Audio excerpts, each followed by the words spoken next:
FPR yatangizaga urugamba rwo kwibohora, umuryango wa FPR watangizaga urugamba rwo kwibohora, abantu benshi babigizemo uruhare. Ibyo rero Perezida wa Repubulika nawe yabivuzeho, avuga uko byagenze, urugendo uko rwari rumeze, ndaza no kubibereka aho igihugu aho byatangiriye, uko igihugu cyiyubatse, byose arabivuga.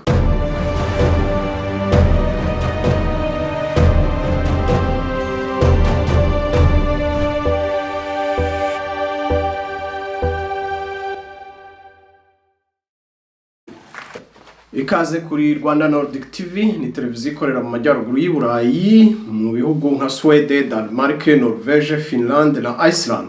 Ngiye muri kumwe nitwa Olivier, akaba ari njye ugiye kubaganiriza kuri uyu munsi. Uyu munsi ndagaruka ku kintu kimwe Perezida wa Repubulika yavuzeho. Ngira ngo abenshi mu banyarwanda batandukanye, ubwo FPR yatangizaga urugamba rwo kwibohora, umuryango wa FPR watangizaga urugamba rwo kwibohora, abantu benshi babigizemo uruhare. Ibyo rero Perezida wa Repubulika nawe yabivuzeho, avuga uko byagenze, urugendo uko rwari rumeze, ndaza no kubibereka aho igihugu aho byatangiriye, uko igihugu cyiyubatse, byose arabivuga. Muri urwo rugendo rero babaye hari abanyarwanda bari mu buhungiro, babari hanze igihugu cy'u Rwanda, babashije kugerageza uko bashoboye kose, yabugurishije itungo, yabugurishije ibiribwa, ibyo yasaruye, kugira ngo haboneke umusanzu ukomeza gufasha abasore n'inkumi bari ku rugamba. Muri icyo gihe rero mu rugamba rwo kwibohora, urumva hari hakenewe byinshi, hakenewe ibiryo, hakenewe imiti, hakenewe ibintu byinshi cyane bitandukanye.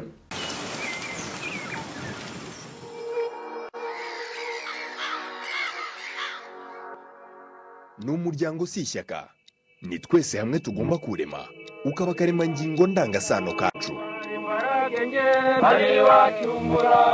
Objectif yari yo kuyigira mass movement, umuryango w'abantu benshi b'abanyarwanda bose bagomba kwibonamo. Ni nacyo gituma tuvuga ko tutari party. Kuba umuryango FPR intego yawo ya mbere ari imishyikirano, ntibyabujije ko hashyirwaho amaboko azabafasha kongera igitutu mu gihe imishyikirano yabitabyaye umusaruro. Uko niko havutse RPA, guhindura ingamba no gutanga icyerekezo gishya byongera imbaraga bari ku rugamba, byongera n'igitutu ku mishyikirano. Nataka kuwajulisha ni kwamba kila mmoja ajue wazi kwamba jeshi letu hili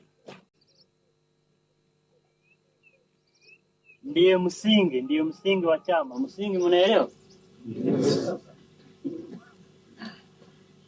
Ndiye msingi wa chama,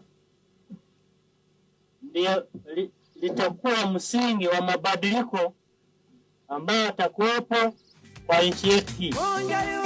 Izo ngamba zaje kugeza inkotanyi 600 i Kigali, ariko biranga bibi by'ubusa indunduro iba jenoside yakorewe abatutsi nk'uko byari byaragambiriwe na leta y'abicanyi. Uzi yuko ari inyenzi ziri mu gihugu zafasha abana bazo zibohereza ku rugamba kujya gufatanya n'inkotanyi, izo ngegera tukazitemba. Gusubiza ku murongo igihugu cyasenyutse, cyane cyane aho abagituye bagifite ihungabana n'urwikekwe, ntibyari byoroshye.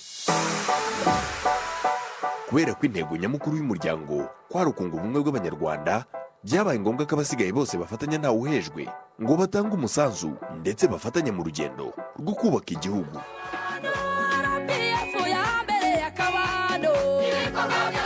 Kubaka ibyasenyutse byari umukoro utoroshye ariko ushoboka. Umuryango wasobanukiwe kare ko u Rwanda ari igihugu gifite ubukungu bushingiye ku baturage bacyo, bityo kubaka umunyarwanda wihaza mu bukungu no mu buzima biba intego ya mbere. Imiyoborere myiza n'imibereho y'umuturage niryo pfundo rya mbere ry'icyerekezo umuryango RPF wari ufite. Ubufatanye n'abanyarwanda bose, nubwo urugendo rugikomeje, mu buzima hakozwe byinshi, bityo biha umuturage amahirwe yo kubaho, ava ku myaka 40 ubu akaba ageze ku myaka 69.6. U Rwanda kandi rwakingiye byuzuye abaturage barwo COVID-19, ndetse ubu rukaba rugiye kubaka uruganda rukora inkingo. Uyu munsi nta munyarwanda ugihezwa mu mashuri, ari nako hongerwa ibikorwa remezo ndetse n'ireme ry'uburezi rigasigasirwa. Ntawavuga umunyeshuri ngo yirengagize umurezi. Ubu nawe imibereho ye irakomeza kwitabwaho. Ibi byose byagezweho ku bufatanye bw'abanyamuryango ba RPF n'abanyarwanda muri rusange.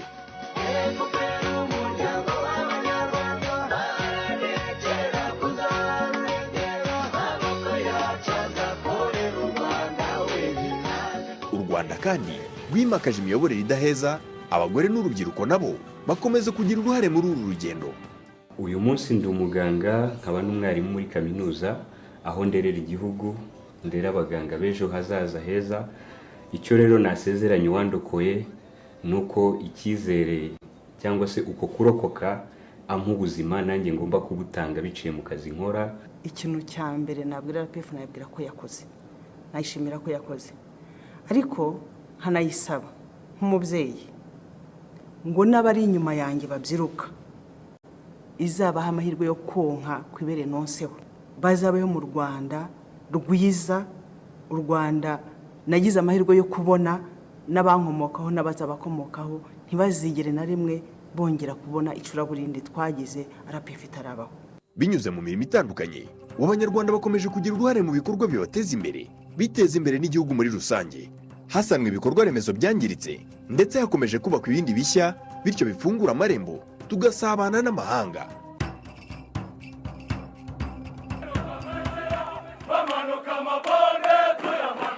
Umutekano, amahoro n'ubusugire ni umusingi ukomeye w'iterambere iryo ari ryo ryose. Uyu munsi umunyarwanda araryama agasinzira. Ubu inzego z'umutekano z'u Rwanda zitanga umusanzu mu kugarura amahoro no mu bihugu by'amahanga.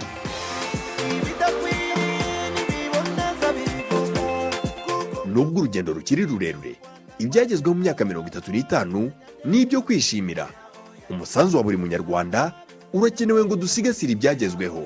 Bitaho ntuye ari nziza, dore ko nyakubahwa mwadusesekajeho ibyiza byose, amazi meza, amashanyarazi, iminara, nkagira radiyo, nkagira televiziyo yitwa flat.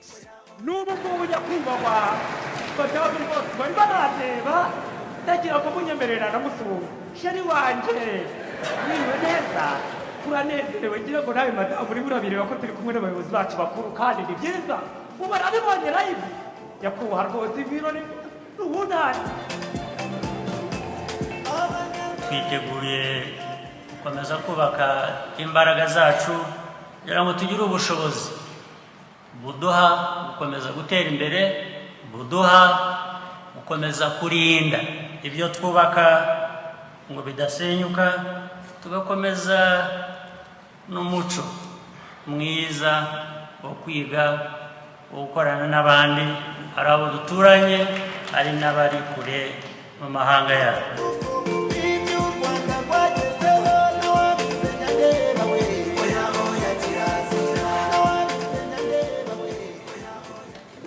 Aje kugenda guta ayo mafaranga, mu mafaranga mwe namwe bari bafite, kuko igihugu bari basanze cyarasahuwe, nta kintu na kimwe gisigayemo, ibintu byose barabitwaye. Guverinoma yari iriho yarasahuye, yaba banke nationale, imitungo, ibintu byose barabyimukanye, n'imodoka bimwe na bimwe barabijyanye no muri Kongo.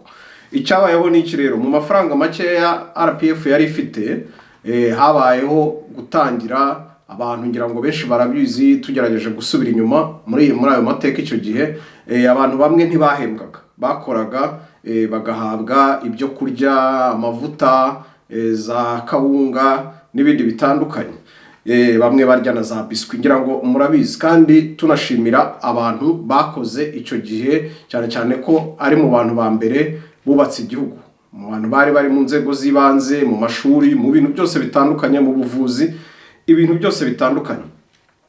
Mu mafaranga rero makeya RPF yari isigaranye, ni nacyo ngiye kugarukaho ku kintu Perezida wa Repubulika yavuzeho. Uyu mugabo, mve namwe abantu ukuntu bashyira imbere inyungu zabo, inda, ibifu byabo, kurusha uko bashyira igihugu imbere. Igihugu cyari kiri mu bibazo bikomeye cyane, ku buryo nta mishahara, nta ki, ariko abandi bari bashyize igifu imbere. Hanyuma noneho muri twe no muri RPF aba muri twe abarwanya intambara bagize bate sinzi uko babigenza nabo bamwe bafata inzira barigendera kubera ko ubundi muri bo banarwana n'iyo ntambara ibyo bari bafite mu mutwe bazageraho cyangwa bazigezaho baje gusanga atari wo mugambi rusange wa RPF.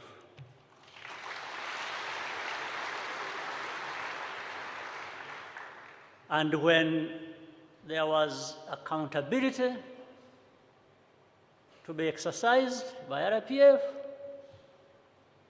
they could no longer fit in RPF. They had to leave. Some of them were in high positions. Some of them had reached the positions of being the Secretary General of RPF, others had, and so on and so forth. And here, we are human beings, we deal with the human beings, and what I'm saying must be seen in that light.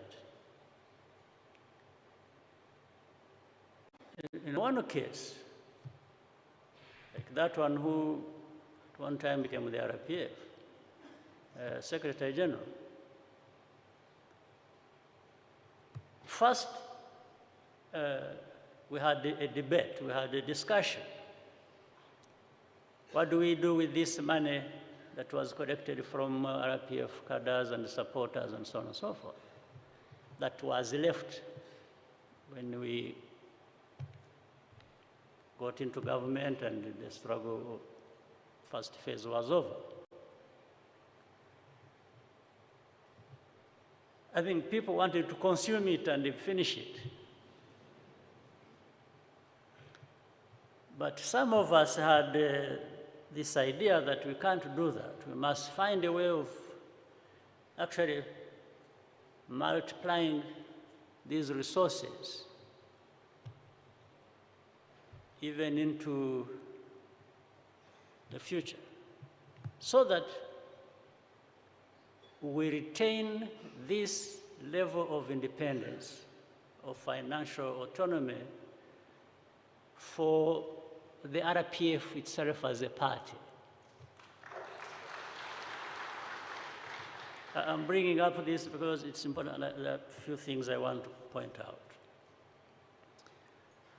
And I remember there are also debates. Oh no, the RPF can't do business. You know, if you invest it, you want to make more money. Oh, this is a recipe for all kinds of problems. But some of us pushed back and refused and said, no, we can't just consume this money and it gets lost and we are done and start afresh. We have to maintain this level of independence for our party. They talked of all kinds of things. I remember that person who used to be the Secretary General arguing, it's like, no, you can't do business, and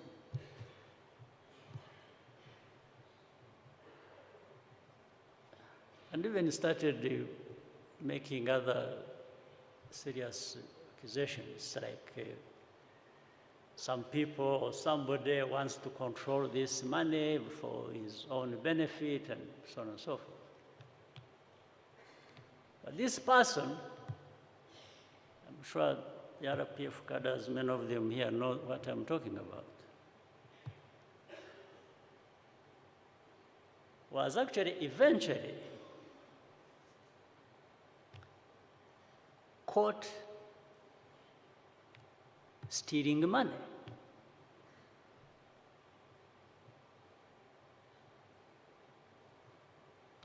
And on that basis, when he was going to be held accountable, he ran away and is up to now still living in the United States.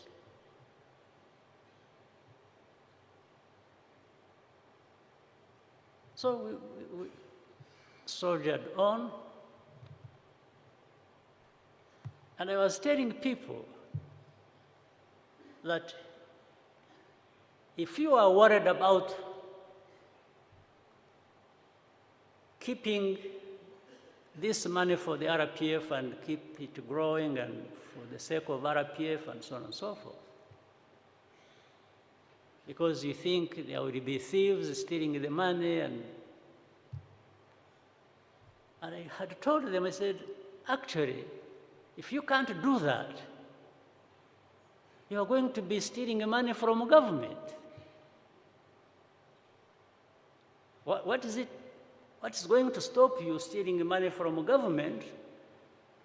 Because the RPF, we have become government now.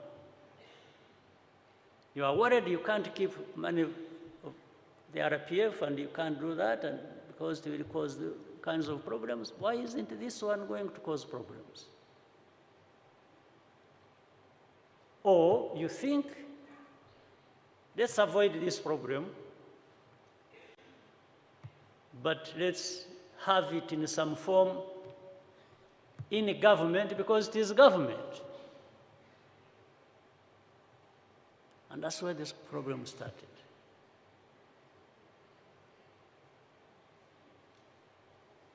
And there was a sense of entitlement every time. You know, the usual stuff. People do wrong things and they don't expect to be held accountable because they fought, they sacrificed. You can't touch them.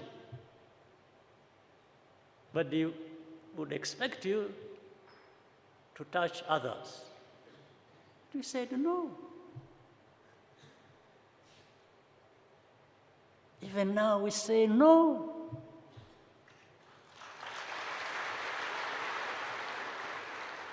All of us must be held accountable. That's how we can be able to move forward.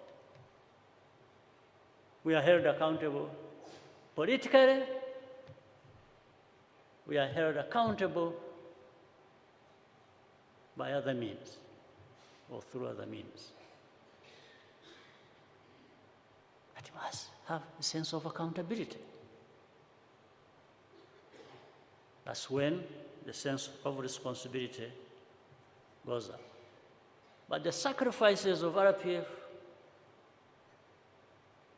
permeated into government and structures and institutions. I will tell you one other story and I stop there for other things.